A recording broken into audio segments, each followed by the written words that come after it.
Ja želim da probam ta čuvana pošarana jaja sa TikToka, tako. Posljednje kaše sam pokušao da jedem ujutru, ali to je kao da jedem dezert neki, nekako ne osjećam kao da sam doručkovao kao čovek. Prvo ćemo da probamo palentu, da li je kakvu ja volim.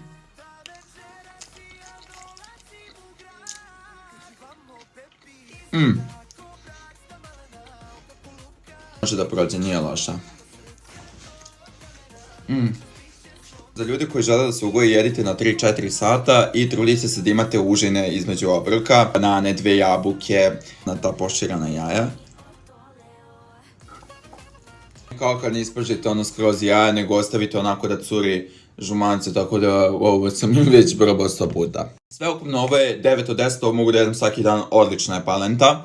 Koristite moj kod JohnnyPony za 600 dinara popusta na Voltu. Sačuvajte obavezno video da kad ja odu sad na treninga i lajkujte video ukoliko želite još ovog da snimam i stisni plus.